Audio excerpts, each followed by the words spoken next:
Today, it is my pleasure to introduce Dr. Peter Jones. Peter E. Jones is Emeritus Fellow at Sheffield Hallam University, where he worked from 1989 until 2024.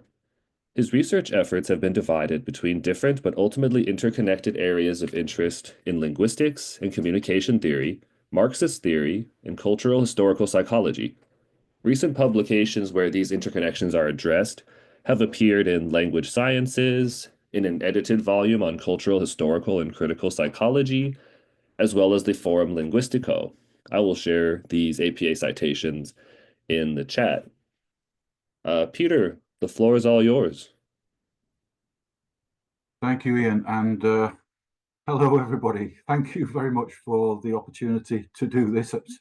It's a real honour and a privilege to address this audience and, of course, this forum in particular. So thank you very much for that. I've prepared a presentation with some difficulty because the subjects here are quite vast. So I've hopefully tried to focus on a number of sort of key messages as we go through. Ian, did I share my screen, or do I need to do that now, do you think? I think the screen share is stopped. Could you try starting it again? Okay, yeah.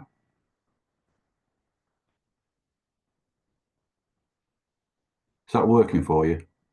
Looks good to me. Thank you. Yeah, thank you. Okay, so what I had in mind was doesn't seem to be moving on the slide, so that's the only thing. Oh yeah, well, that's worked. Obviously, I want to talk about the connection or possible connection between Marx's legacy and integrationist linguistics or philosophy of communication, which is due to Roy Harris's work. That is a very complicated issue, I think, and I need to get to it via a number of prior discussions about various things, which I hope will be of some interest and value to this audience. But I think I'll just have to throw these things out and see what you're interested in and see what issues you have with it in due course. I should acknowledge many conversations and collaborations over the years with people on this work, including my old friend Chick Collins. We did a lot of work together, particularly on critiques of critical discourse analysis, as well as Marxism and historical materialism. Anna Stetsenko, who is perhaps one of the foremost scholars working in that Marxist Vygotskian tradition still, who has a lot to say about language as well.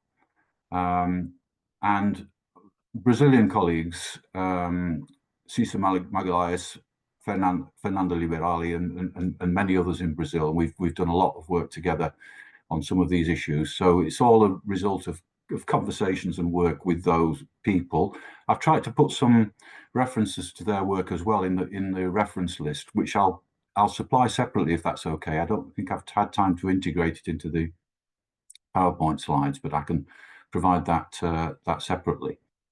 But this is kind of work that reflects my own history of political activism and practice, my own history as an activist, as well as my interest in theoretical linguistics and communication, and so that's where we are, I think, at the moment.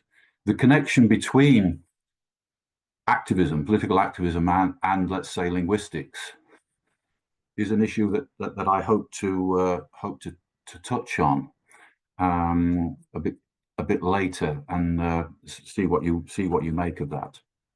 But let me proceed to get into the meat of the thing, and then we can take it from there. First of all, with Marx, I think we're dealing with probably the most powerful advocate of human freedom in history. And Marxism itself, broadly speaking, is a theory and practice, massive tradition of theory and practice, as you know, of revolution and social change. But revolution and emancipation, this is an all-encompassing, multi-layered process in different spheres of life, in consciousness and identity, as well as social and cultural organizations and activity and institutions. And the challenge of that overall societal need for social transformation, those challenges are many and various at different points, at different phases, at different times, but in different contexts that we are working in. But there is a unity, I think, to all that, in the sense of a unity of striving for a societal transformation overall, which will benefit us. And that unity, I think, is vital, and that's one of the things that I want to talk about. But nevertheless, it can only be achieved through a massive overall global work at different levels on different problems, and how to integrate that effort, that human effort, on a massive scale, on such a massive scale, I think is important.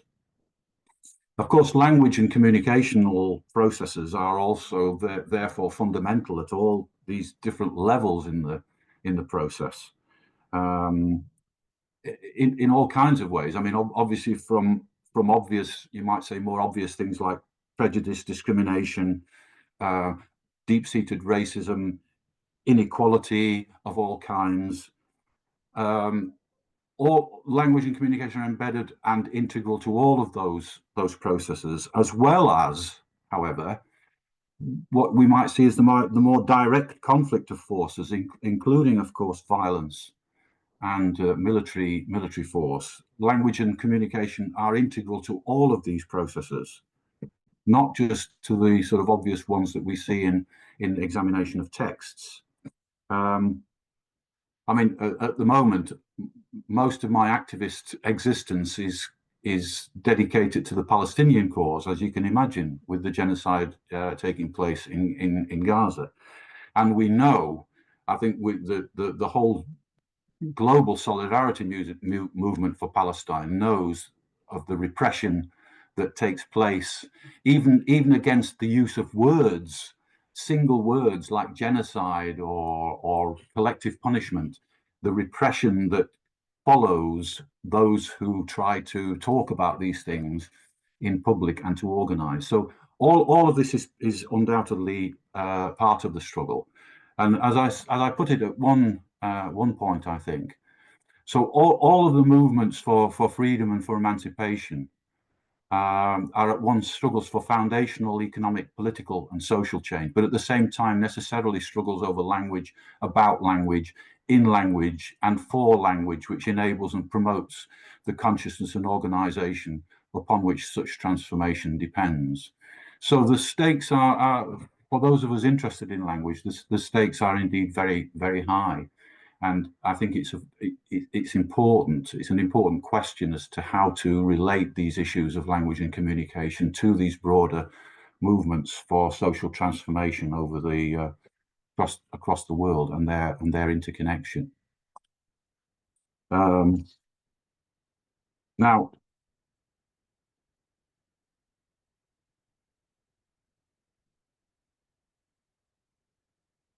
the difficulties facing anybody who is trying to find some kind of relationship or rapprochement or alignment or synergy between theories of language and communication on the one hand and Marx's legacy on the other. The difficulties there, I think, primarily have to do with the foundational principles or philosophical orientations of the Western language tradition itself, or at least some of the most influential currents within that tradition. And the problem with this Western language tradition is what Roy Harris calls its segregationism, the segregationism of that tradition, and the segregationism of much of the kind of mainstream academic linguistics that we have in the world, including sociolinguistics and discourse theory. The problem with segregationism is that if we take language to be some kind of language or linguistic systems, as they call, to be self-contained domains of rules, units, structures, and so on, that have to be conveyed or transmitted. And if we take the learning of language, for example, to be the learning or assimilation of these already existing entities, these rules and structures, then we do have a serious problem, a deep philosophical problem in hooking all that up with an approach to human social activity, transformative activity, and social organization. Since it seems that those issues of social organization, of concrete social practice, are somehow in a separate domain, or that the language is in some kind of separate domain as a set of entities or resources in its own sphere, which we then somehow have to connect up to the social realities that we're looking at. So I think, first and foremost, if there is a productive relationship between the integrationist tradition of Harris and Marx, it's in the rejection of this segregationism, which is fundamental to the integrationist approach, and the restoring of language and communication to the status of powers. These are powers of human beings which belong to and are exercised by real people in their real dealings with one another and the world. And I think on this, integrationism does provide a very significant contribution to understanding these powers of signification, and to allow us to understand actually how communication connects us, and how communication is integrally and indissolubly connected to the social practices that we engage in, and which we project and which we aspire to. And that principle is integration, which I'll talk about. I think there is a productive relationship with the Marxist tradition, therefore, in being able to see how these different spheres may be aligned, but also because, to some extent, I think the integrationist principles also allow us to perhaps understand some of the Marxist principles, some of the Marxist tradition, or clarify it, or defend it in ways that perhaps are novel, against what many have seen in Marxism as a kind of a Western Eurocentrism or a mechanical reductionism. So that's the kind of sphere of argument that I'm in today, I think. Now, the other thing is that you may have thought that in talking about the relationship between theories of language and communication and Marxism and radical social and political movements, that I might be talking about critical discourse analysis first and foremost, and the variants of that, which after all is practiced by many left-leaning academics and scholars, motivated by political principles of equality and social justice and so on. But in fact, what I want to say about CDA is that I think personally it's a distraction and a red herring in many ways, and a lot of the work that I did with Chick Collins was about critiquing this critical discourse analysis tradition, particularly that version that was developed by the British scholar Norman Fairclough. And I won't go into it in too much detail now. Certainly, I can give you the references if you're interested in pursuing those arguments. But the problem we felt with critical discourse analysis was, again, that it was founded on what Harris calls a segregationist linguistics, and that it was trying to make the social world, if you like, the social realities, it was trying to present them in such a way that they could be carved up and analyzed by this particular linguistic methodology.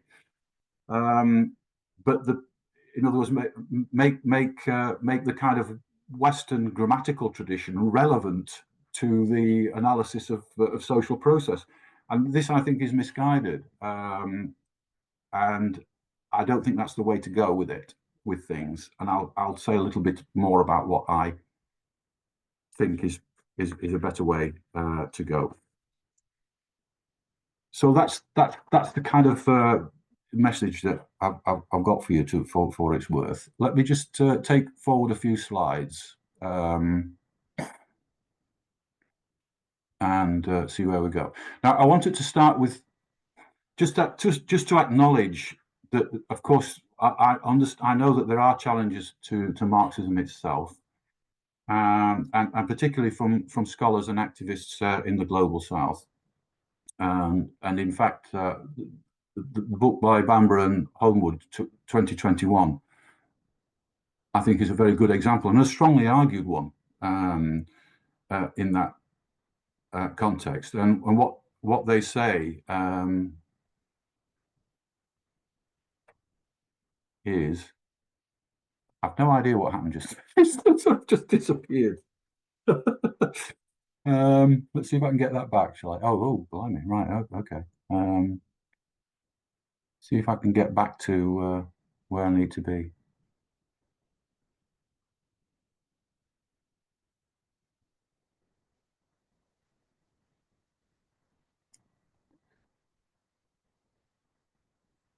Yeah. So they in fact argue that Marx's account of the global significance of capitalism was organized around a strongly Eurocentric account of social class. And our concern has been to show how this account was organized around a telos of class struggle that placed the dialectic of capital and commodified free labor power at the center. And I think that's a very interesting argument and a powerful one, up to a point, I think. And certainly the question of Eurocentrism and ethnocentrism in Marx is a serious one, and one that has also preoccupied scholars. I said a little bit about it in my review of language theory in the language sciences volume that was dedicated to Marx. But it is a serious issue. What I will say to that, I think, is that some of this, at least, depends on a closer look at the journey that Marx himself took. Whereas I don't think there's any doubt that this claim has force for some of the texts and for some of the earlier texts in particular. If you look at the trajectory of Marx's thinking over his lifetime, and particularly his last decade, let's say, and 5 years, 10 years, then you see a different picture. And this is what I wanted to just quote from Kevin Anderson's book on Marx. And this is what Anderson says. He says, Marx's critique of capital was far broader than is usually supposed. To be sure, he concentrated on the labor-capital relation within Western Europe and North America. But at the same time, he expended considerable time and energy on the analysis of non-Western societies, as well as that of race, ethnicity, and nationalism. While some of these writings, note what he concedes here, while some of these writings show a problematically unilinear perspective and on occasion traces of ethnocentrism, the overall trajectory of Marx's writings on these issues moves in a different direction. The foregoing discussion has shown Marx to have created a multilinear and non-reductionist theory of history, to have analysed the complexities and differences of non-Western societies, and to have refused to bind himself into a single model of development or revolution. That's what Anderson says. And I will leave that there, I think, in terms of where that takes us. But there's no doubt that for our purposes, Marx has an interactional, transactional, dynamic, relational conception of human sociality. It's not a static mechanical model at all. Society, in whatever form, Marx says, is the product of the reciprocal action of people. And more generally, he says, the social structure and the state are continually evolving out of the life process of definite individuals, but of individuals not as they appear in their own or other people's imagination, but as they really are, as they are effective, produce materially, and are active under definite material limits, presuppositions, and conditions independent of their will. And that picture of a dialectical, interactional, transactional view of sociality is, I think, one which is shared by, certainly by integrationism, and which depends on that kind of view. And the German term Verkehr, or intercourse or interaction, I think, which Marx Hello, used Peter. a lot. Oh, Hi, forgive me. I'm saying hello. A couple of folks have mentioned in the chat that for some reason they can't see your PPT at the moment. Is it possible to maybe try to stop sharing and share again? Maybe that could Yes, resolve the issue. I will do that. I will definitely do that. Yeah.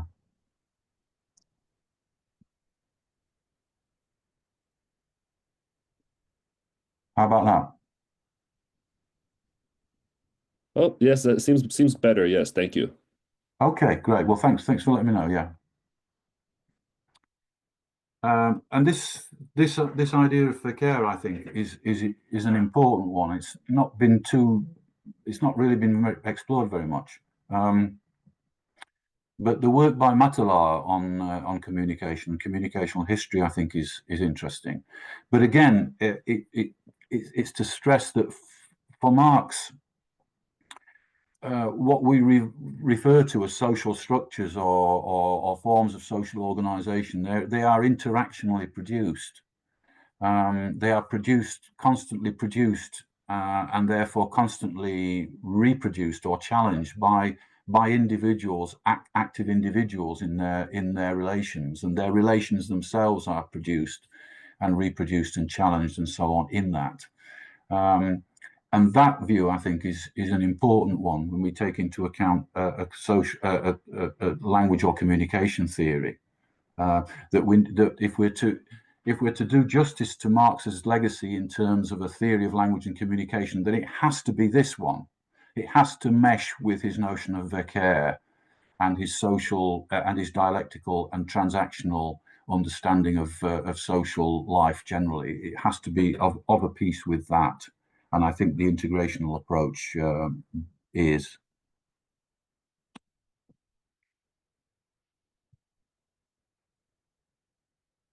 I'll pass over these issues to do with economic reductionism, but we can certainly come back to those. Let me say a little word about integrationism then in this context.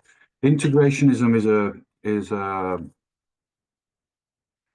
approach to communication that was initiated by Roy Harris, who was professor at Oxford. The roots of that development of his thinking, I think, are listed here in terms of what I can work out in terms of the ingredients. First of all, it's a critical engagement with the history of Western thinking about language. That's what it is first and foremost. And that is certainly informed by non-Western philosophies and approaches to language in which he was intensely interested. With that, we get a flavor of what sometimes referred to as British contextualism, the work of Malinowski and Firth, and the precursors to those, for example, Wegener. Definitely flavors of the later Wittgenstein's work, a strong flavor, I would say. To some extent, Austin's work on speech acts and so on. But with that, what Harris sometimes, or at one point himself, referred to as a kind of Heraclitean dialectical view of things as processes, not as static structures. And there comes with that a very powerful and consistent anti-reification theme in Harris. To some extent, he sees the entire Western language tradition as, in effect, a reification of human communicational powers. And there are clear parallels, although apparently not intentional, because Harris didn't know too much about this stuff, apparently. Clear parallels with Voloshinov's critique of abstract objectivism in his Marxism and the Philosophy of Language, although Voloshinov certainly has no conception of integration as Harris developed it.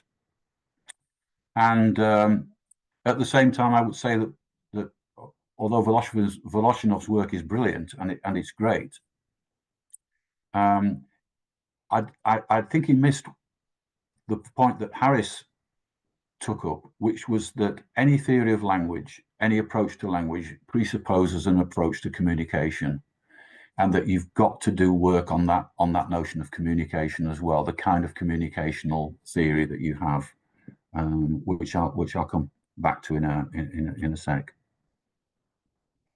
Now, from Harris's work then, on the basis of those influences, he says that mainstream linguistics, in short, has a rather narrow built-in cultural bias. Having its roots in Western traditional grammar, it assumes that the proper or natural basis for being a linguist is the kind of education afforded by membership of a European nation or one of its colonies or former colonies. This means, in effect, membership of a literate society in which literacy has a common alphabetic basis. The irony of this situation is that no such basis has ever been available to the great majority of the world's linguistic communities. If contemporary linguistics is to be rescued from this ethnocentric myopia, as an integrationist would hope, it must find a perspective from which expertise in linguistic matters is not equated with the self-serving professionalism that marked the rise of the subject to academic independence in Western universities during the 19th and 20th centuries. I'll come back to this point because I think it's very important. And I also think that it identifies one of the problems with critical discourse analysis as well, in that critical discourse analysis, in effect, sets itself up as another kind of Western expertise or Western expert view, which apparently people have to learn to be able to engage successfully in political or ideological critique. But I think this is false. We don't need this system, and people don't need this system. Those people in struggle, everyday struggle, from everyday struggle to big, massive social transformations and conflicts, are not guided by critical discourse analysis. But they are experts in the communicational and linguistic processes and activities which are central to doing the job of fighting for freedom. So again, I think critical discourse analysis is another form in which this Western ethnocentric expertise attempts to dominate certain spheres of thinking and ideology by making it sound as if there's some kind of special arcane esoteric expertise in linguistic analysis that we need to pick up. And from my point of view, that is not the case. And I'll say a little bit more perhaps at the end. So integrationism then, in exposing the ethnocentric biases and limitations of such positions, encourages critical inquiry into all of human communicational experience, whose horizons are unfixable, and embraces everything which may be involved in and relevant to the exercise and development of such powers, including our beliefs about such experiences and the role such communicational beliefs play in direct communicational encounters, as well as in broader cultural and political fields. So where does the distinctiveness of integrationism lie then? Well, as Harris himself puts it, the most radical integrationist departure from Saussure, the sort of archetypal segregationist structuralist theory, lay in rejecting two things which were central to that segregational view. The notion of telementation between speaker and hearer, that's to say the conveyance of ideas or thoughts or concepts or meanings, and at the same time the interpretation of public languages as codes known to all speakers and hearers in a given linguistic community. Thus, nothing at all, he says, was left standing of the classical model, which integrationists dismissed forthwith as a long-entrenched language myth. So, in other words, integrationism as an approach is not based on a prior recognition of there being languages and as being able to talk about a language and as some kind of identifiable entity. It's not a linguistics of language or languages at all. And at the same time, it rejects the idea that sign using, if you like, linguistics, the use of linguistic signs or other signs involves a process of conveyance or transmission. But in rejecting transmission, what's left? How do you construct a communicational perspective or a linguistic perspective if there's no transmission of linguistic signs? It has to be through a completely different conception of the way in which signification is created and produced. And therefore, the integrationist talks not about transmission or conveyance of signs, but sign making. So when you communicate, you're not conveying or transmitting signs, you're making signs. And you may be making signs together with someone else, part of a joint action, but they are your signs and the others are their signs. And it's how those sign-making activities are integrated in particular activities that is the issue. So, in departing from an approach to language that's based on a prior recognition of languages, and languages as made up of units, structures, rules, all the rest of it, that goes all together. So we abandon this assumption, as Harris says. We should not start by taking for granted that signs are the prerequisites of communication. That's to say that they pre-exist the communicational act, but treat communication as including all processes in which human activities are contextually integrated by means of signs. And where these signs come from in particular cases can then be left as an open question. On that basis, then, neither communication nor language can be self-contained systems or processes, but are dimensions of voluntary human conduct which are indissolubly integrated into the contextualized activities of actual individuals. And it's that integrated continuum of practices which is the sole source of signification in Harris.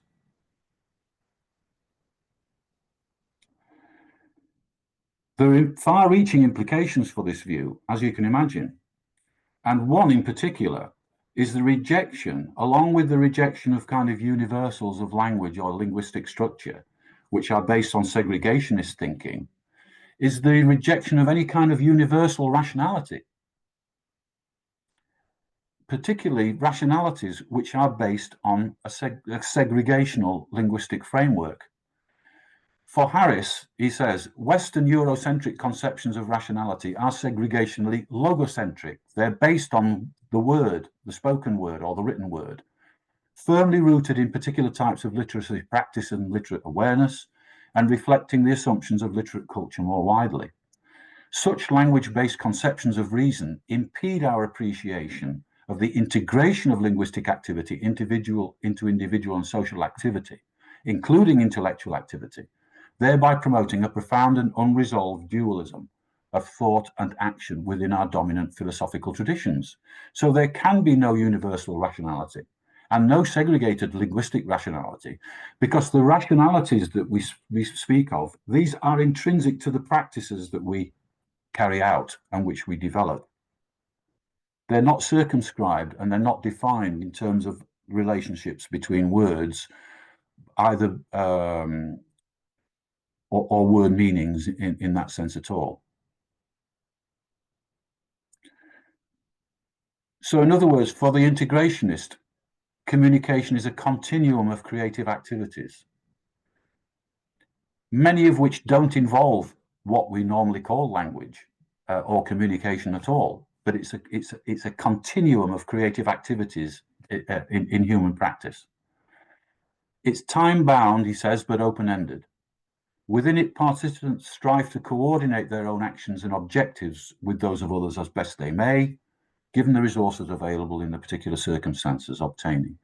The integrationist sign, in short, is not an abstract invariant on which all agree, but the provisional contextualized product of what's going on in a particular communication situation. Its essential function, he says, is to integrate the past, present, and future experience of the participants involved in its production. Now, from that point of view, yeah, I don't know how I've got to that thing.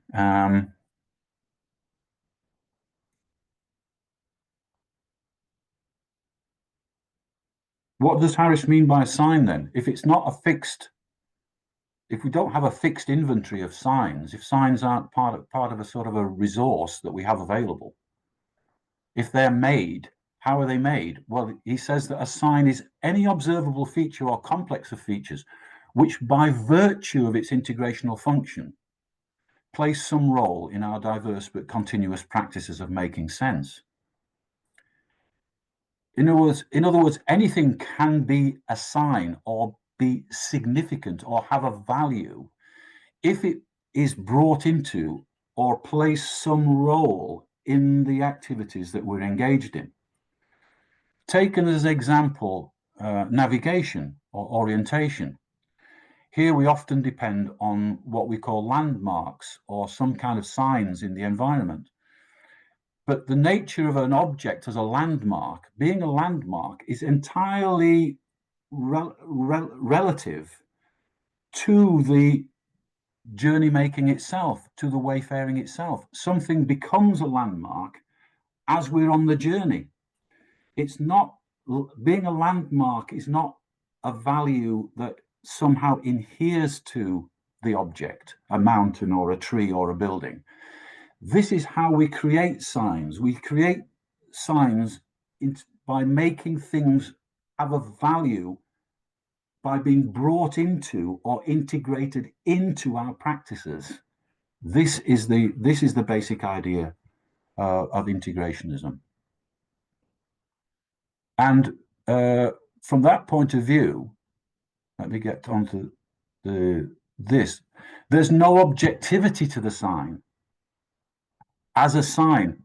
There's an objectivity to the tree, but not to the tree as a landmark, because the tree as a landmark is a product of and a function of my active engagement with it as somebody on a journey. So the sign only exists in that practice of making a value as you engage with things and people. Of course, that sign making, including speaking and writing, is indissoluble from the material stuff that we're making or speaking. But that material stuff that we're making or speaking or writing isn't the sign as such. It's only significant as a subjective value that we create in our practice with it. So in other words, we can certainly see when we write a sentence or write something, we can see that we've produced a result there in front of us. And that's the result of a communicational practice. But a result of a communicational practice is not a communicational practice. If you take the artificial intelligence systems, the large language systems, I mean, they are trained on trillions of written sentences, and of course they find patterns in those. But all those written materials, these are the debris or the product of live communicational practices, the traces of live communicational practices, rather than being actual communicational practices themselves.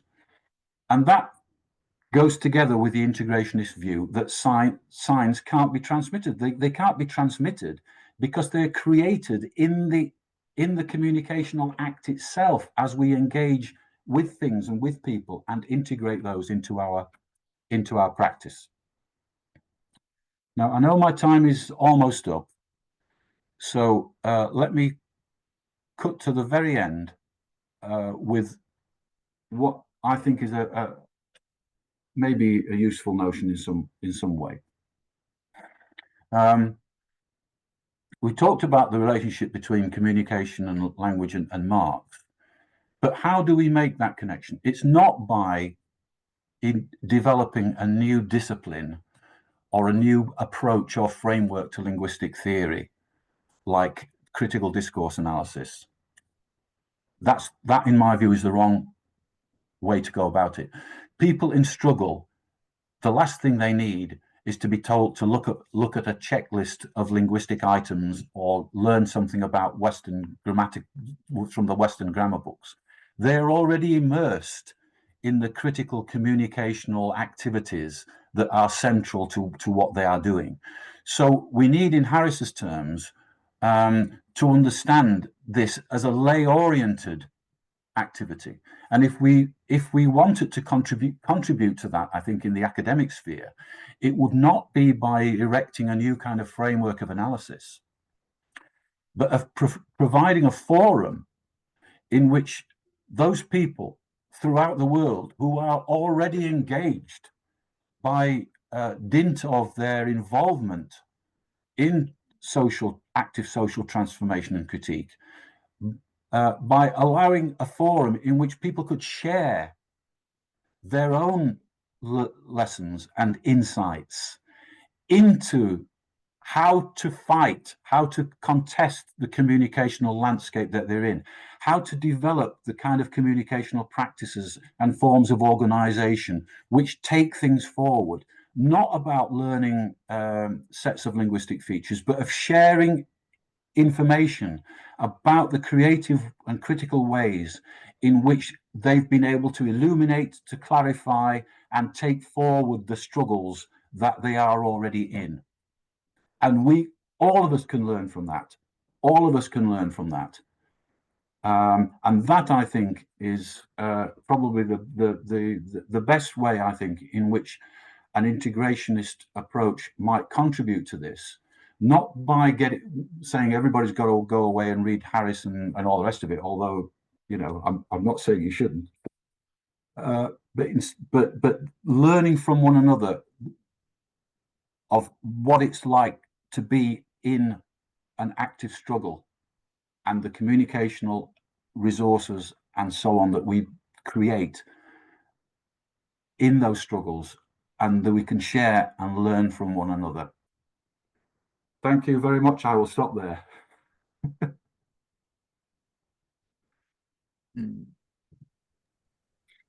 Wow, thank you, Peter.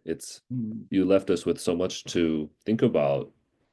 I encourage, we'll now move on to a discussion between Peter and Prof. Marconi. If you have any questions and you would like to add them to the chat, I highly encourage you to do so. But before that, Prof. Marconi, the floor is yours.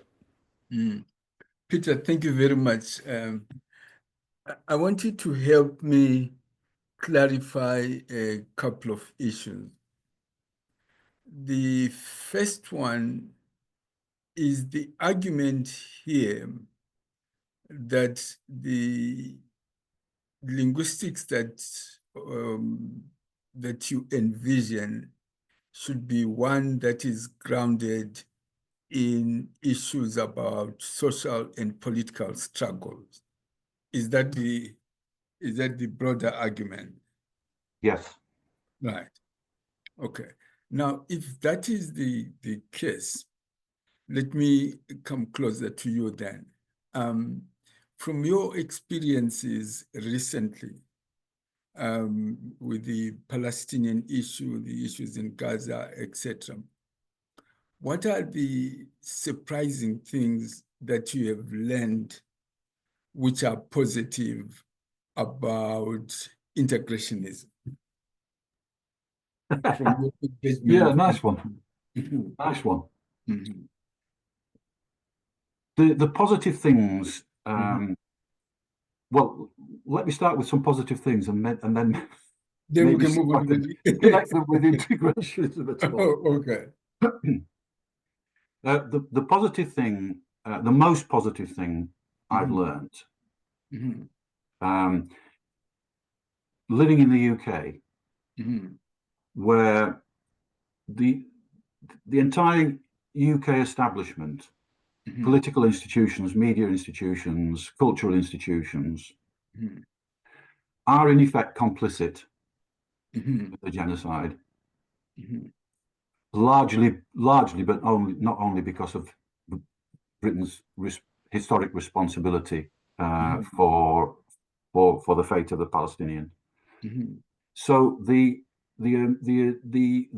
kind of consensus or unanimity on that in the establishment, in the media, mainstream media, cultural institutions, is intense. It's a huge, thick slab of monolithic kind of thinking and practice.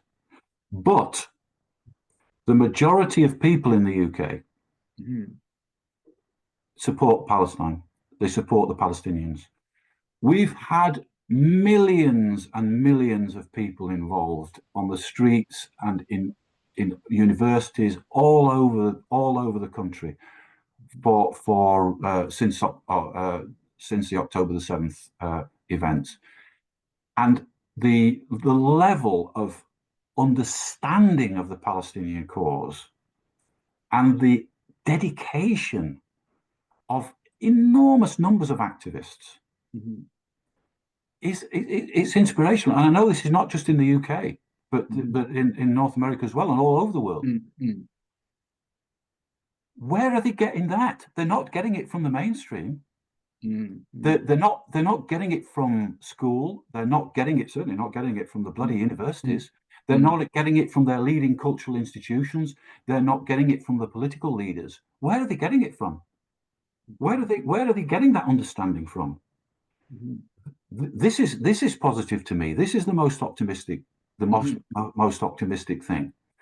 And they are guided, in effect, by their own critical understandings, piecing together what they see, what they hear, what they've read, what they've understood, their own sense of moral outrage, their own cynicism about the political class and the media class. In other words, they generally speaking, people have, without any input from any linguistic experts whatsoever, they've come to the most far-reaching and radical conclusions, which guide their struggle. I mean, the activists that I know, for example, in Sheffield, they are so knowledgeable. They are so dedicated and so knowledgeable. But they wouldn't be anywhere near a critical discourse analyst or anything like that. In other words, this is where it comes from. It comes from that struggle where people educate themselves in that. They ask the right questions and they find out and they organize and they get strength from those organizations that they belong to and so on and so forth. So I think this is the source. This is what I'm talking about with critical communication studies. It's sharing those experiences and those practices that's important, I think. So if that is the case, then what you are talking about then is the role of what Harris would call the lay person within these communities, right? Okay. If that is the case, let me continue this conversation with you. My understanding of Harris as lay person is that once in a while it doesn't come across as socially and politically contextualized enough. Am I correct in that regard? So but let me push it to you. What then, if you were to expand, rehabilitate do whatever you want with that key concept which underpins Roy Harris' work, the idea of layperson in light of the political, social, and colonial struggles that one may have experienced. How would you write about this layperson without running into the problem that you are also reifying and creating a myth of a person? Right.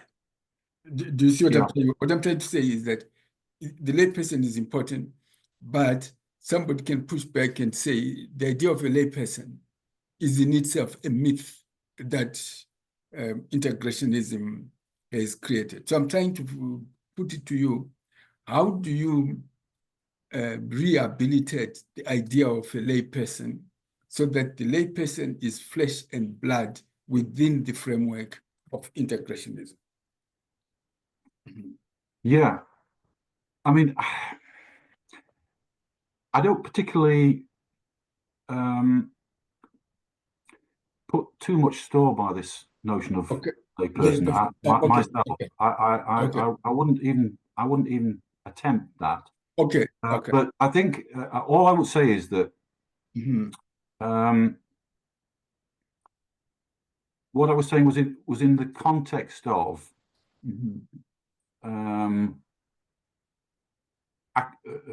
academic linguistic traditions. Yes. Okay. And that and specifically critical discourse analysis. I think. But and therefore, what I would say is that whatever this, for example, the Palestinian solidarity movement is. It's a lay movement in the sense that it doesn't stem from some kind of academic, linguistic, or communicational thing. However, the reason I wouldn't go very far in the lay thing is that you do need to be you do need expertise. You do need expertise. I mean, understanding these events and what you need to do. It takes expertise of various kinds, all kinds of expertise. And in these big social movements, there are experts of all different kinds in there, collaborating with one another, I think, and doing different things. I mean, you've got legal people, you've got historians, you've got political people, possibly self-taught people, and maybe you've got the odd communicational expert in there as well. But the thing is, it's an integration of those different sorts of expertise, often self-taught, I think. Okay. So the issue then is not so much that you are getting rid of expertise. No, you're not getting rid of expertise. It's simply that the expertise may be drawn from a number of different people all coming together, for example. And by the way, I would not want to dismiss the entirety of the critical discourse analysis tradition either. I mean, I've read a lot of work which is very interesting, but I'm talking mainly about the kind of methodological principles and theoretical principles, I think, which surround these. Okay. Now let me ask you one last question, then I can give over to Ian. I know you have done a lot of work also, or are intimately familiar with the work by Vygotsky or etc. My question then is, if you were to use Roy Harris' terms of integrationism and segregational linguistics, was Vygotsky a segregationist in his orientation towards language? I think overall, no. Overall, no. Okay. No.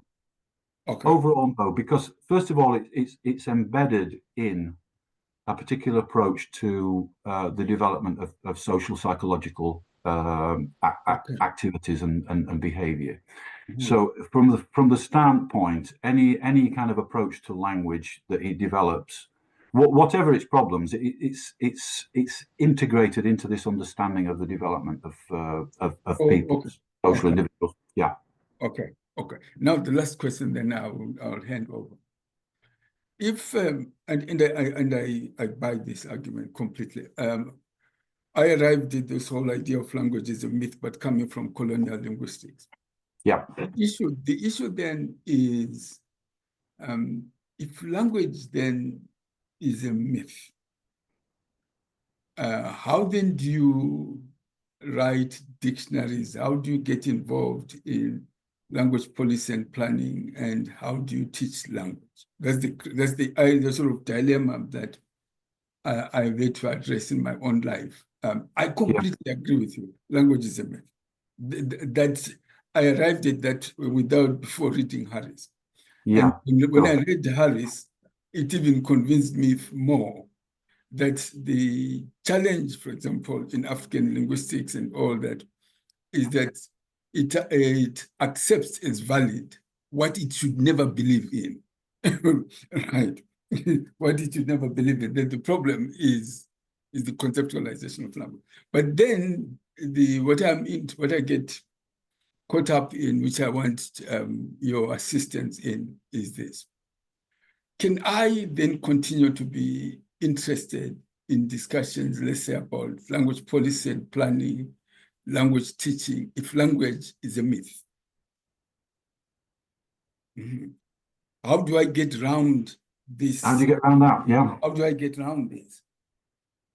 Well, I think it entirely depends on what the objectives of the project are, I think. Okay. I mean, I think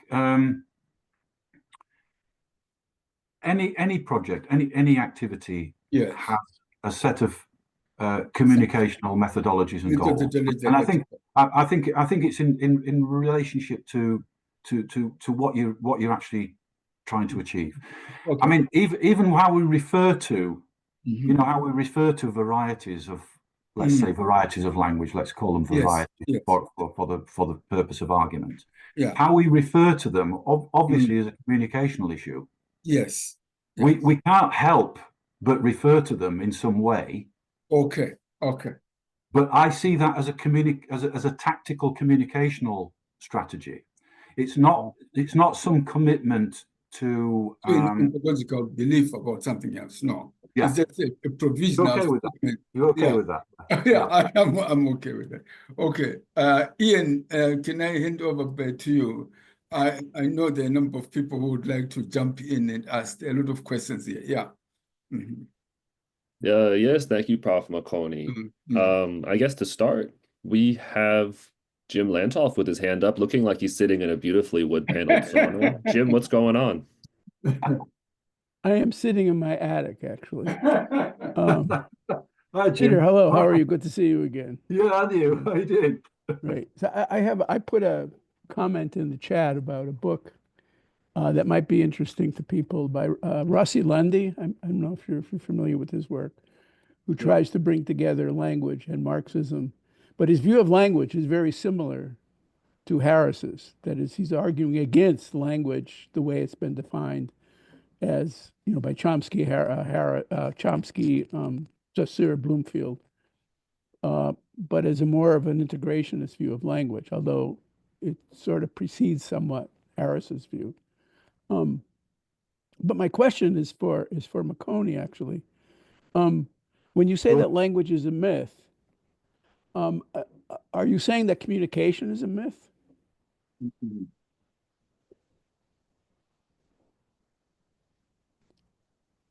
It looked like he might have stepped out. I'm not sure if he heard that or not. So let me ask Peter. Yeah, I was going to answer. No, so he can answer for. No, I'm out of the discussion now. It's between you and everybody else. Oh, right. Okay. Yeah. So I'll ask Peter. Ask Peter. If you think language is a myth, you're not going to argue that communication is a myth, I hope. No, it's not that language is a myth. It's that it's about the notion of languages, a language. Yes. It's not. It's about this idea that linguistics should be based fundamentally yeah, on there being a set of identifiable Yeah, okay. languages. Yeah. So it's not the existence of language, it's the existence of languages. yeah, yes, yes. Yeah. But we can teach communication, it seems to me. Yes. Uh, and I know that some of our work has been criticized by people in mainstream second language work because we take this broader view of communication that includes things like gesture, body language, um, metaphor, figurative, what's called figurative language, right? Um, Many people in sort of mainstream second language acquisition don't see metaphor as a crucial part of communication. They see it as marginal at best, when in point of fact, metaphor, figurative language is sort of central to human communication. There's probably more metaphors than there is non-metaphors in our everyday communication. And being able to create metaphors in a second communicational system is not easy. And to interpret them is not easy. Jim, do you see communication as transmission? No. You mean telementation? Yeah. I see it as Volozhinov sees it, as creation of signs, not Okay. as the use of signs, not as a language is not a toolkit. Language is a tool and result. It's a creative process, right? And so one of the things we tried to do is to help students develop the capacity to create signs, not to use signs where there's a right and a wrong way of doing things, which is the traditional way of approaching, pedagogy. Well, it sounds like we're on the same page then from that point of view. Yeah. But I think if we are, then there's also, I think, an issue in terms of when you talk about teaching communication or teaching languages. I think that needs to be reconstrued if you don't have a transmission model. Then how do you reconstrue it is the question. So what does Well, it you look like? reconstrue it as a continuous sign making practice. I mean, Yes, correct. Yeah. you can't teach me how to communicate. No, but I can provide you. I can pick up, I can develop certain communicational proficiencies through engaging with you and what you're saying. But I Which is a think bit of a different yeah, way to put it, I think. Maybe not. yeah. But I think it's more, I think to be able to control, to be able to communicate effectively requires, in my view, more than just immersion. As an adult learner, I think there are so many things that mitigate against that for adults that Yeah. you need help. You need somebody else to help to guide you. And I think that's what teaching is about.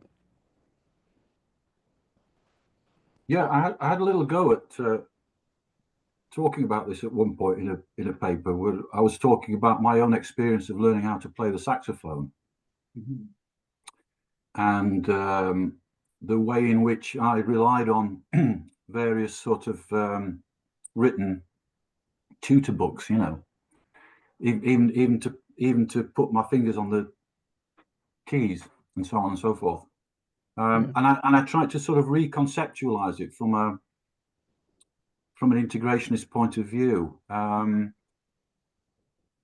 don't know whether it was very successful, but I think once you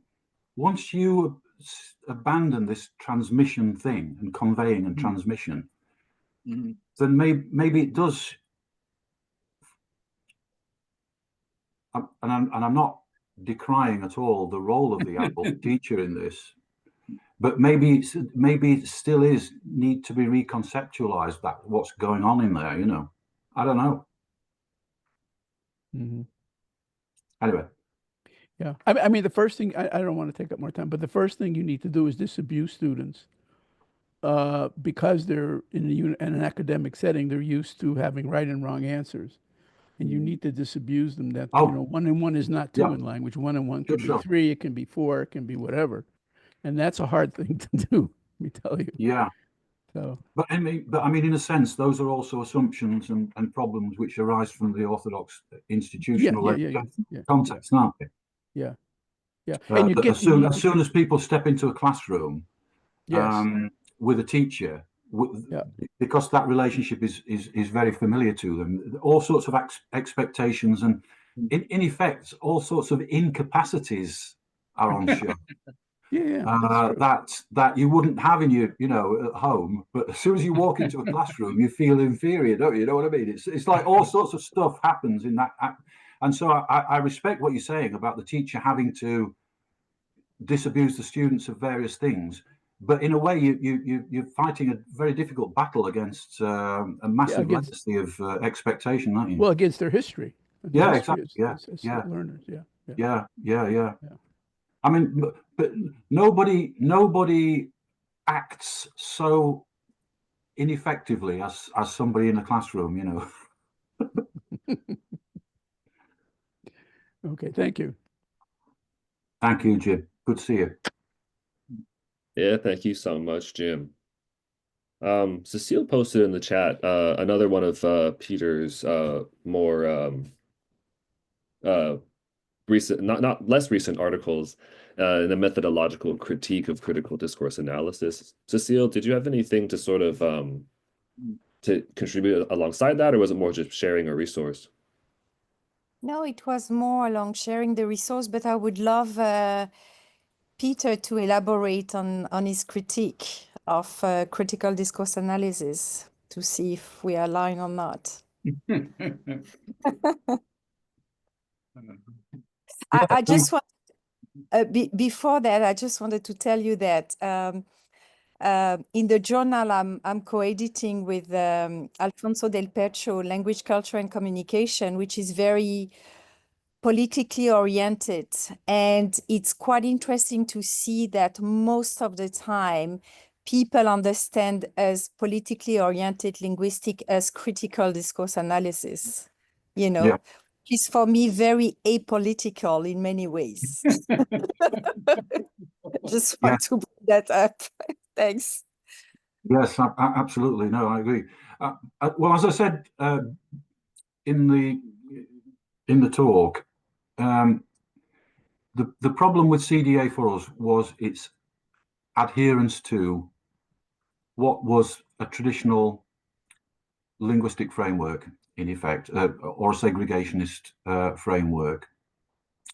Particularly one in which you already have a set of preconceived ideas about what linguistic units are going to mean and which linguistic units are going to be important in a text, and so on. So, the agentless passive is going to be a sign that whoever is responsible for the action is being disguised and all this sort of stuff. And it's just so utterly simplistic. And at the same time, it leads to a constant, massive reproduction of this kind of work, because that becomes the kind of standard of scholarship. Now, I'm not saying that all of that work is wrong or bad. There is a lot in there, but the simplistic assumptions based on a segregationist view of language, in a sense, that this is a kind of structural patterns or units that cohere in such and such a way, so watch out for them, means that you don't do what, forgive me, Makoni, the lay people do, which is what they read texts in relation to what the bloody hell is going on, or what they think is going on, or what somebody's trying to get them to do, or what they see them in the light of the things that matter to their lives, and they come to interpretations which a critical discourse analyst could never imagine, on the basis of that integrational character of the text into their lives. And not only that, they find ways of contesting these, of challenging them, of resisting them, of organizing them, of rebuffing them. And that's the process. And it's not a process that needs to be taught. That's where we are as human beings. We're constantly in this landscape this arena of contest, challenge, communicational response, argument, and so on. And it's all integrated into the fabric of our lives. And we don't need this checklist of linguistic features. You know, it's wrong. Anyway, that is kind of what I would say. But more seriously, perhaps, I think, in some of the work that we did, me and Chick Collins did, when we looked at concrete examples, I mean, to an extent, we likened the process of a sort of interpretation and critique of texts to more to a historian's practice in a way, because the historian necessarily needs to take account of all the texts that are available, with all the different perspectives in those texts, as well as a very good understanding, if it's possible, of what events took place and what happened here and what happened there. But even so, in putting together a coherent view of a particular episode in history or a particular historical period, that can all be contested. You know, the next historian can say, well, no, I'm sorry, you know, you forgot the fact, you know, that Henry VIII had already signed that document, you know, in 1565, you know, and that therefore your interpretation of what he said on that occasion is wrong. So all of these things have to be kind of integrated into an understanding of what's going on, and I think that's the real process, rather than, I mean, historians aren't critical discourse analysts either, to my knowledge, and nor are some of the great political writers. Certainly Marx himself, and even people like Chomsky, they're very far from that, but they do have this sense of how you need to knit together a whole series of things in order to make sense of what's going on in a particular event. And on top of that, the definition of power is a very top-down kind of definition, and yes, their selection of texts they work on mostly, you know, I mean, everything is problematic, and it's quite interesting to see that this kind of approach hasn't traveled very well, you know, beyond certain social cultural, you know, settings. So interesting you say that. Can you a bit What more kind about of approach, no, Cecile? critical discourse analysis. Okay. I mean, I Yeah. don't know people who live in North America, but it's barely cited in North America. I mean, people don't do critical discourse analysis. And I don't know, Christine, in Brazil, if you know, it's quite interesting to see when, you know, something that is recognized as so culturally, socially bound to, you know, to a specific setting doesn't travel well. Although, you know, the fact that they provide a template, you know, how to analyze, it should help. It should help this theory to travel, but actually it doesn't.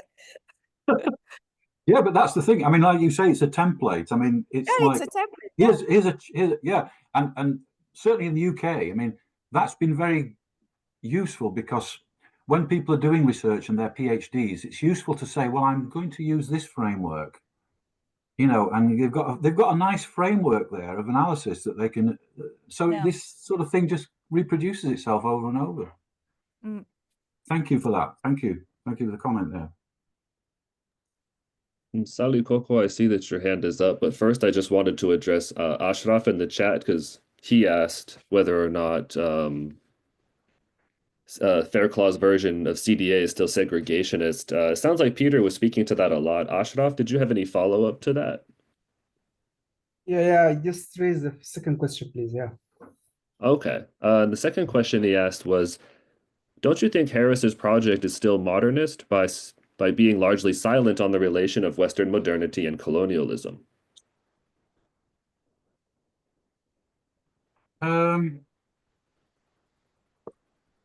It's well, I would have to say that it's not entirely silent on that matter, but it's probably not a significant strand within Harris. But I think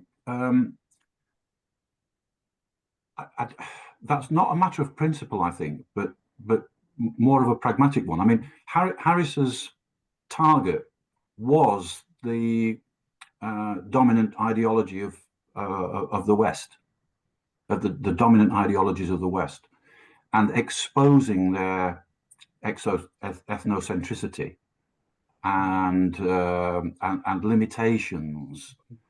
In other words, the limitations of that particular Eurocentric approach, and that was really his thing, I think. But obviously from inside that Western system, so it clearly does have its limitations. I entirely agree, but I think that it's valuable, I would say, to scholars and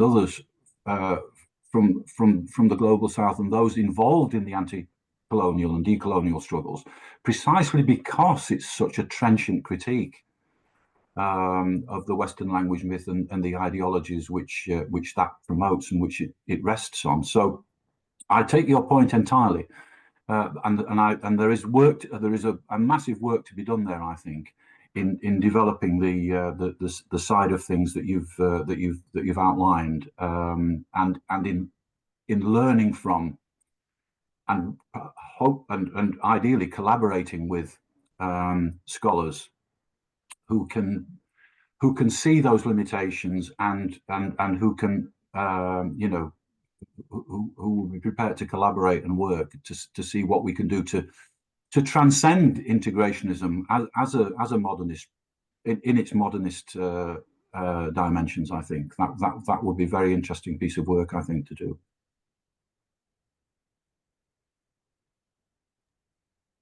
Oh, great. Thank you. Sally Coco, thank you for your patience.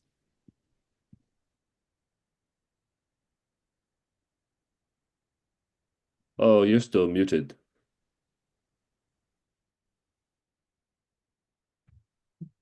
Thank you, Peter, for a lecture that I found very thought-provoking and actually prompting for various kinds of reactions, which is a good sign.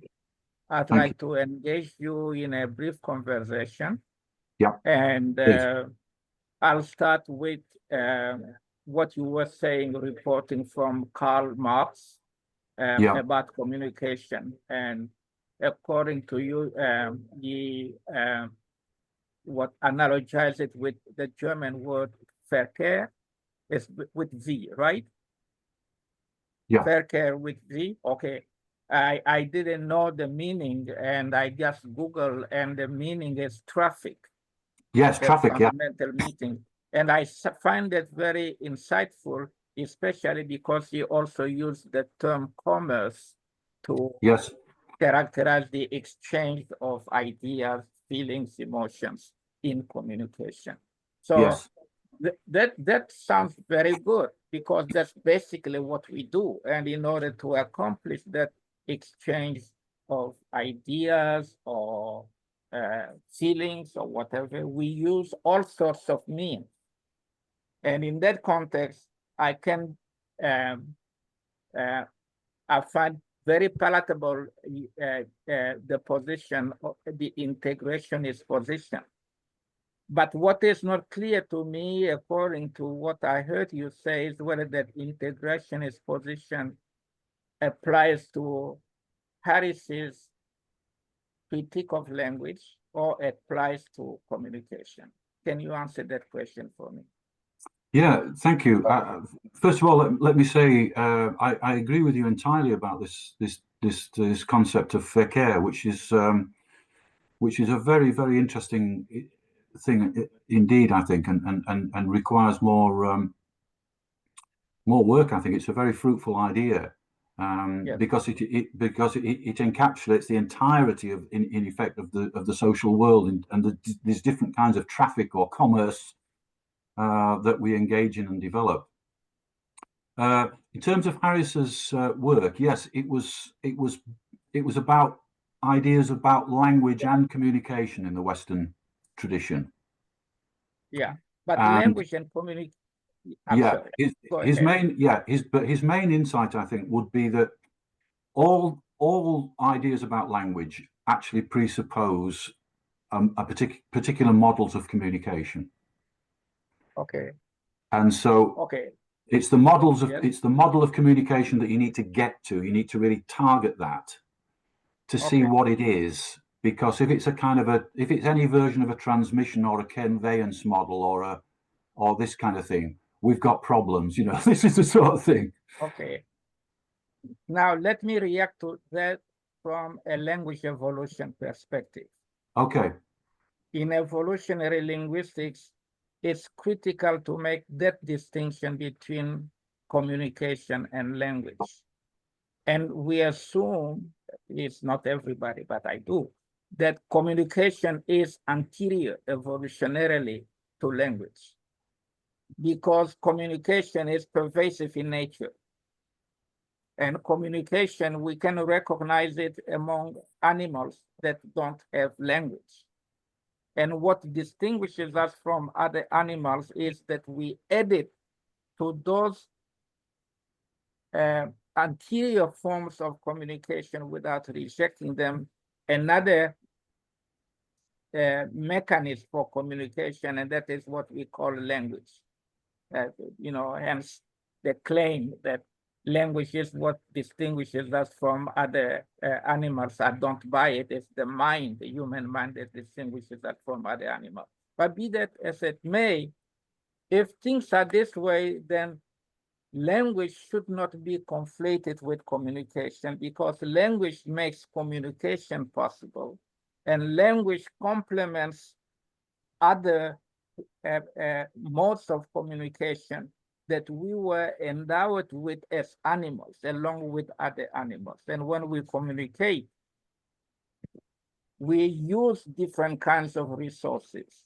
So I think we need a notion of integration, but I don't think that the notion of integration should be applied to language. It should apply to all mechanisms that we use concurrently to communicate. What do you think of that? Yes, very interesting. Thank you. Well, for Harris, communication is integration. So all the ways in which we integrate ourselves into the social world and natural world require sign making to happen in order for us to make sense and to act purposefully in that world, the social world and the natural world. So all communication is integration in Harris's view. And then I would so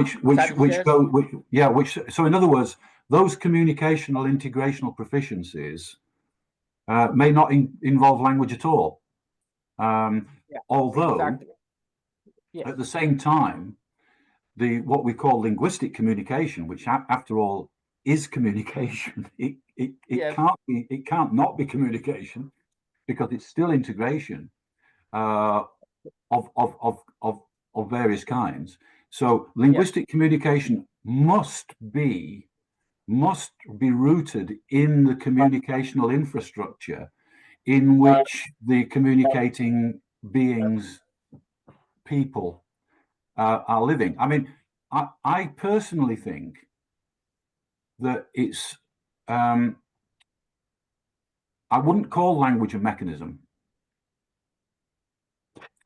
I think the crucial issue with the development of human sociality, if we want to put it that way, is the fact of the human infant being entirely dependent on other people for long periods of time in infancy, entirely dependent on other people for the satisfaction of the most basic needs and for the development of all the skills and facilities and capabilities that we develop as human beings. And it's that dependency of that intense dependency of sociality, from which linguistic activity springs. In other words, it's a condition of the nature of human sociality that we develop and can use language in that way, rather than language being a kind of another mechanism. It's a degree or power of that social integration or dependence. I think, and it's necessarily integrated into and dependent on all these other forms of communicational integration, which necessarily precede it, if you like, in the development of human individuals. We have to go through a long process before we can talk about stuff. But please don't overlook the fact that the child is already a communicative agent. Oh, exactly. But that's what I'm saying. That exactly what I'm saying. Without linguistic communication. And yes, because of that endowment that the child can learn linguistic communication or participate in the creation of linguistic communication. Yeah, it's because the social world is as it is. The communicational infrastructure into which children are born and develop is such that they immediately develop the communicational proficiencies that are necessary to be part of that community, and it's from that development that the linguistic proficiencies also develop. It's interesting to see what kind of priorities there are here. You know, we're talking about, first of all, if you like, non-verbal communication, then verbal communication. But I think the interesting question is to what's the journey there? What's the relationship? And there, I think integrationism may have something different to offer on that, I think. But I'm not sure. But I take your point entirely. Thank you for that. Yeah, please bear with me. Just a suggestion that you may find useful. Because thanks to your presentation, I made myself more aware of the fact that the term communication in English is ambiguous. Yeah. It is ambiguous between the process interpretation of communication and the outcome interpretation of communication. Yes, yes. And it may find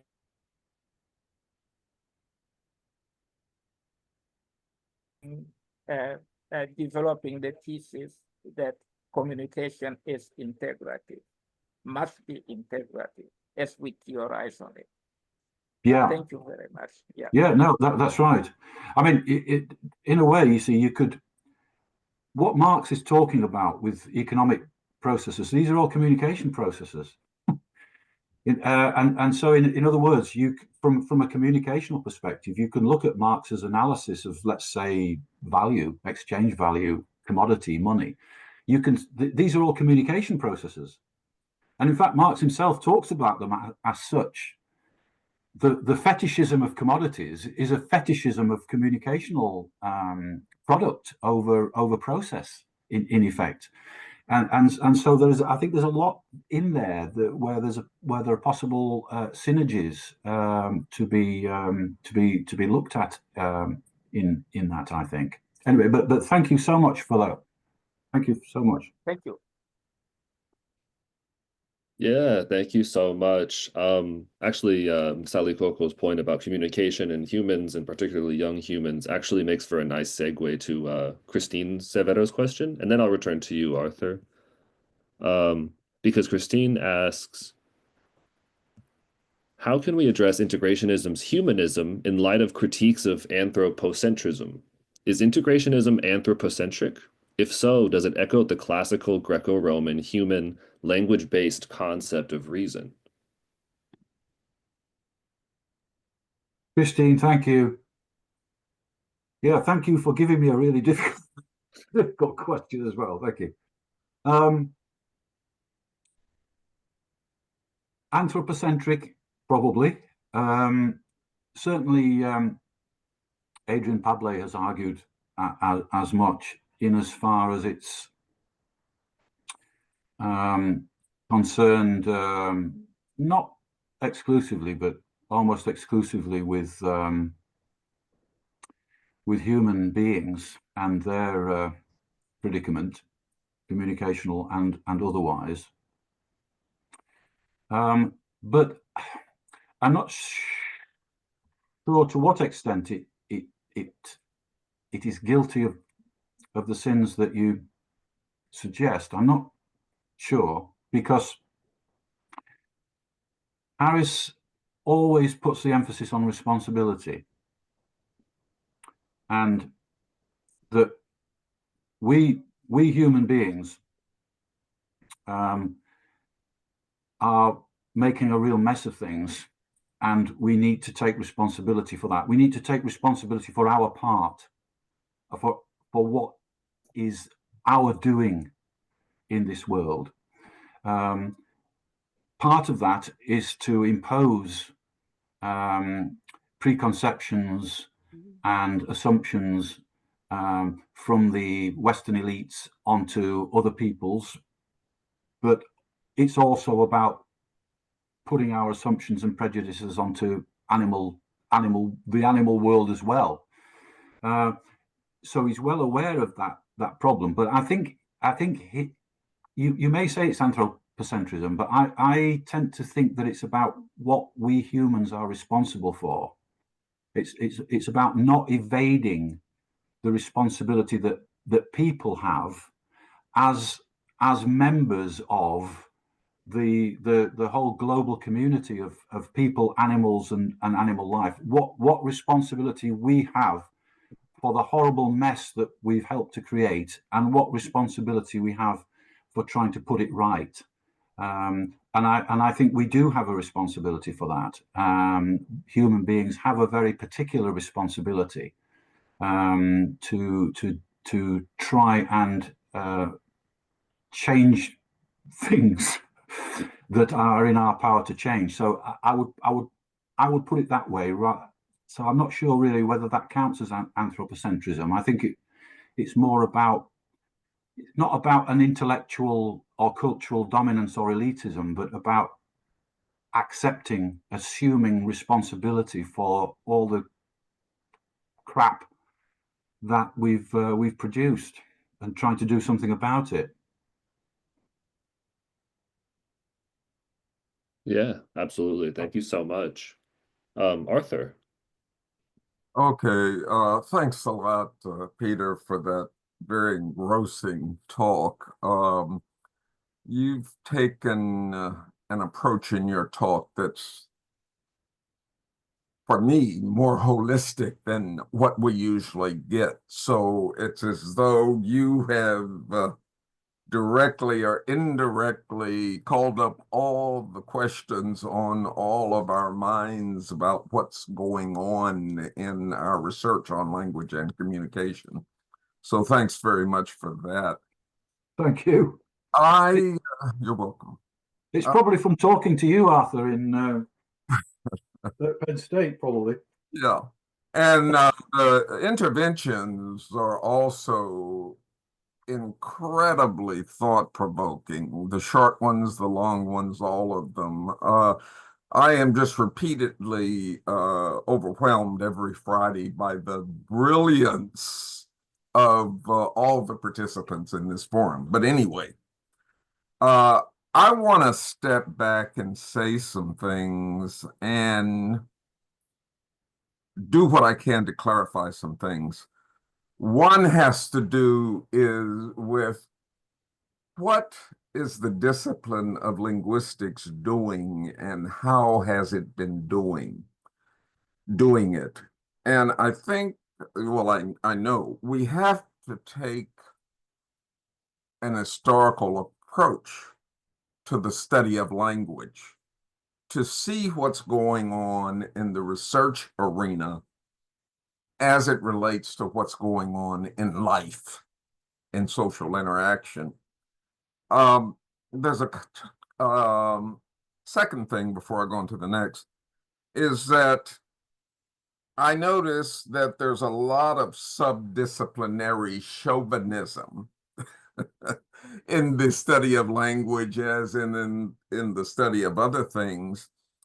And I would say let's not be too quick to put down or throw shade on what some of our colleagues are doing, because you can look at it as if, for example, with respect to critical discourse analysis, it's a start. Nobody's going to answer all the questions, but it's a start. So what can we take from it? When Fairclough first started writing, or his writings got to the US, I said, oh, this is great. Somebody has started along this road. Not that somebody has provided us with the answers we've been looking for, but they've started along the road. And what can I take out of it? And for all of us, what can you take out of it? Chomsky made a comment early on that seems to have been submerged in the mud or whatever that has come on afterwards. And I'm surprised it's not repeated more. That what his program was trying to do, and I'm going back to the 60s and 70s and even the 50s, is make explicit a knowledge of language. And of course, he wasn't even thinking about communication in the broader sense then. Make it explicit, but not try to capture what the brain is doing when people hear and perceive communication, and in turn respond to it with their own communication. The brain is holistic. And our theories and comments on language and communication are not holistic. They can't be, because we don't understand the brain well enough. But what we can do is to start off with tiny steps, hopefully toward an understanding and an ability to make explicit what the brain is doing in communication. One of the things that Solly said I want to respond to about language and communication, and it's not a critique or a ratification, but it's a side point that's directly related, is that language itself is embodied. Okay, so language is limbic, so to speak. You know, it's got some of what alligators do in communicating, and presumably also what amoebae do in communicating. Language itself is limbic. I'll give you a quick example. We have these auxiliary type things in African American English that don't exist in other forms of English. And basically, they express the speaker's attitude, specifically disapproval toward something that has happened. And one of the things I've noticed over the decades is that when you use one of these auxiliaries, your body is doing something. One of them expresses very strong disapproval or indignation, and the other one expresses less strong disapproval or less strong disapproval. And it also expresses surprise. Whatever you're reacting to was unexpected. But when you use either one, your body is doing things. And I've noticed when I use them, I have different bodily responses in expressing this disapproval with each one. So that's a very simple example of how language is embodied. It's limbic, we could say. It has to do with the emotions and whatnot. Now, can syntacticians account for that? I think not. But I wouldn't want to bash syntacticians. I have dear friends who are syntacticians, and I read that stuff because they are friends. What they're doing right now is absolutely wonderful. but it's not the answer. It's not the answer. And I want to put on the table the notion of methodological convenience as it pertains to the history of disciplines. Chomsky's early program was a disciplinary convenience. We cannot, with what we have to work with, seize language whole. We can't seize communication whole, but we can take a part of it and try to understand that and then add to it. And let me say something very quickly about the development of linguistics in institutional departmental settings. It has exploded compared to where it was in the 60s and 70s. It's exploded. But what I want to focus on is, there was a study of phonetics, phonology, morphology, syntax, semantics, etc. Okay, at a certain point in the early 20th century, it was discovered you cannot do phonetics without doing morphology and vice versa. And then at a later point, it became clear that you had to do morphology as you did syntax because they were interrelated. You couldn't keep them separate. And then it became apparent, particularly in the 60s and 70s, you can't fully understand syntax without bringing in meaning. And then it became even clearer than it had been beforehand that meaning has to be separated into semantics and pragmatics. And I won't get into what the one is context-independent meaning, and the other is context-dependent meaning for a quick characterization of what they're about. So as the discipline goes through history, starting particularly with the early 20th century and Boas and all of the structuralists, American structuralists, it's been expanding and making significant and laudable progress. Now, if we expand beyond the disciplinary borders per se and look at allied fields, particularly anthropology, and look at linguistic anthropology, there are wonderful things being written about identity, language and politics, language and capitalism and imperialism, the notion of standardization, the notion of native speaker. All of those things, we've made incredible progress just in the last 30 or 35 years. A lot of times discussions are based on a view of linguistics that basically refers to Chomskyanism in the 70s. And things have much advanced way beyond that.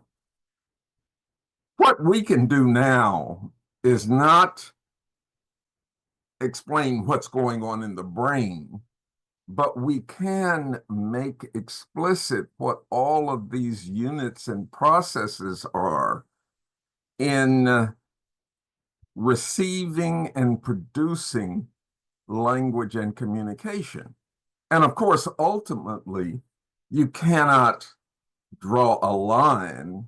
Solly may agree with this or not. I'm not sure. I think he would. You cannot draw a strict line between what is language and what is not language, okay? And what is syntax and what is not syntax, and all the way down the line. The last point I would make is that when we think about language acquisition and language teaching, if there's no such thing as language, going back to Senfrey's comment, how do we teach a language? And that's related to something that I've said a lot. And this is the main point that I'll conclude with. We cannot talk about language without talking about modernization, industrialization, capitalism, slavery, technological advance, and the nation state. Ultimately, we need all of those things in our holistic picture of language and communication. I lost my thought. We need ideology. All of that we need in studying language and in teaching language. But the last comment I would make is, and I'm sort of mired in all of these thoughts in my head, is I've lost my train of thinking, but in order to teach a language, we have to, I lost my big thought at the end, but basically those are the things that I want to say. It'll come back to me in 2 hours. It'll be too late then.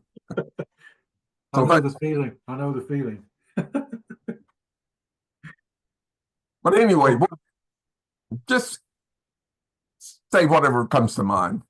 Well, thank you very much, Arthur, for that. That was really a very, very interesting presentation, and such a lot in there. I've learned a lot from that.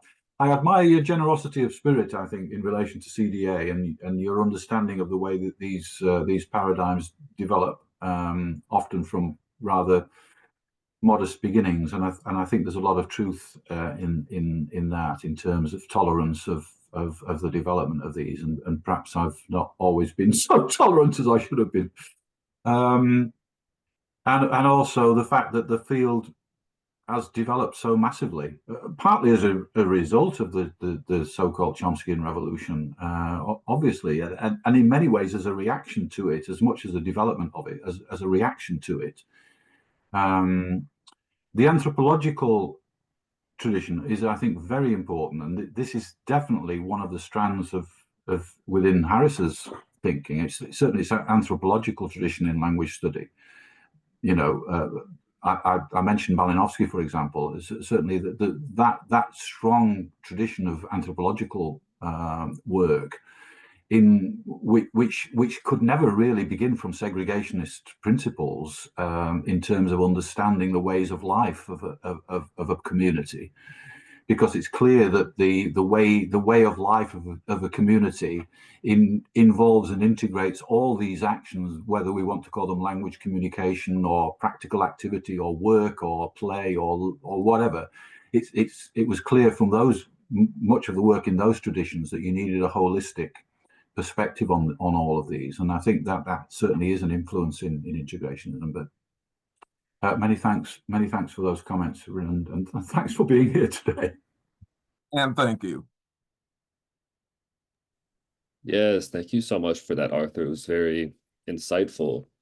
I know that we're sort of getting closer to the time when Peter said he had to go. Actually, it seems like an appropriate time to bring up Eric Akembe's comment in the chat, in which he's attempting to sort of recapitulate Peter's argument and asking if he got it right. He writes that he can infer that using modernist frameworks to describe naturally occurring discourses and communicative events may lead to exclusion of organic artifacts that are constitutive of specific communicative events.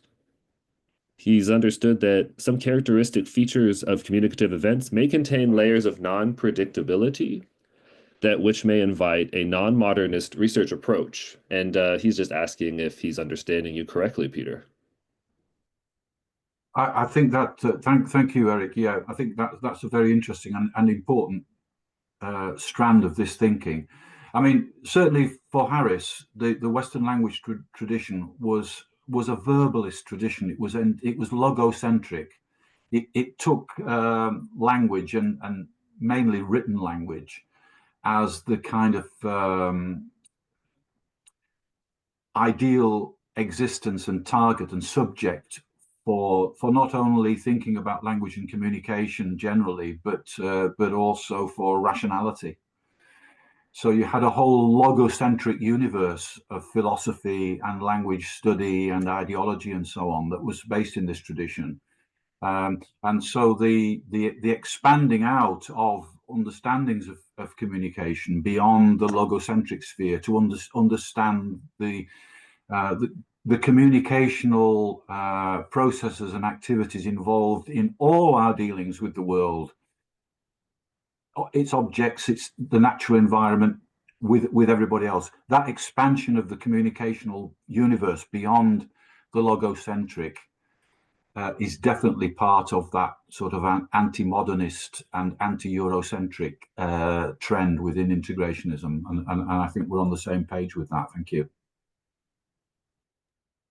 If I could actually put forth a follow-up question myself, based on this idea of critique of these modernist research traditions, you've spoken a lot about how critiques of how linguistic research is done, but I wonder if you could also speak to how linguistic research is presented or disseminated. It seems like one of the limitations, especially in the scholarly realm, is the limitations of the static page. The idea, when you talk about this signs not being objective or fixed, it seems like there's a problem with written journal articles and books as they're presented today that very much fix signs to the static page, and it seems a bit contrary to some of the project and the paradigm that you're describing. So what are the implications of this cultural historical psychology approach to the way that research is not only conducted but also presented or disseminated?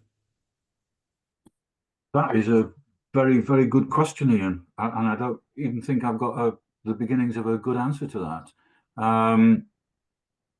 Clearly, the use of text, whatever its limitations, is something unavoidable in the way the present situation goes. I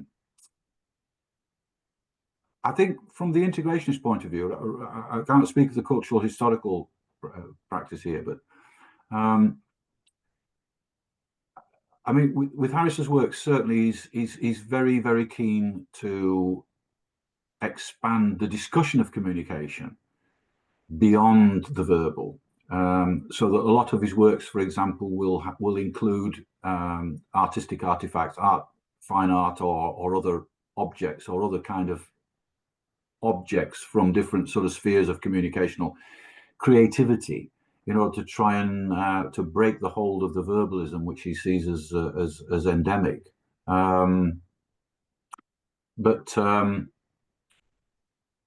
Yeah, that is a good question. I think I had something else in mind, but I forgot what I was going to say. It might come to me in a minute. But yeah, so I think the other thing is writing in particular, because linguistics itself is obviously impossible without a literate culture. It's the product of a literate culture, and in many ways the practice of a literate culture, including dictionaries and God knows what else. So it's all part of that, and there's no way out of it in a way. And I think part of the problem is linguistic work is heavily dependent on transcription. The so-called transcription of spoken stuff, and this has been one of the targets of integrationist critique, at least. I mean, it's also been done in writing, obviously, but the critique of transcription as a methodology, and the problem, the price you pay for having a discipline based on data. A positivist practice of data collection and presentation, which is based on this transcription, because that sets up many problems, and of course is a self-defeating strategy in a way, because you're always dealing with written artifacts, even though you say that you're dealing with spoken artifacts. You're dealing with written ones in the transcription. But that certainly has been part of the integrationist area of critique, the use of transcriptions. But I'm sorry, I don't have a good answer to the question, which I think is very good. And I am sorry, but I'm going to have to leave in a few minutes. Oh no, of course. I understand. And I think we really, I mean, I speak for myself, but hopefully for everyone else that we really appreciate you coming, sharing your ideas, and having this dialogue with us. I think we can clap and say thank you to Peter. You put your papers in mine. Well, look, could I just say how grateful I am and how honoured I am to be invited to talk in this august company. My God, I would if I'd known who was going to be here, I'd have been scared to death. I think. I mean, but thank you so much, everyone, for taking part, and it's been a really interesting, very stimulating, enjoyable session. So I'm going to say farewell because I really do have to leave. But and I apologise for that. But thank you so much, and. You've got the slideshow, I think, but I'll also do the reference list. I'll perhaps do that in due course, and I would very, very much welcome anybody who wants to continue the dialogue. Please email me, and we'll take it from there. But I'll say goodbye at this point anyway. Okay. Thank you. Thank you very much. Bye. All the very, very best. Peter. Thank you. Take care of yourself.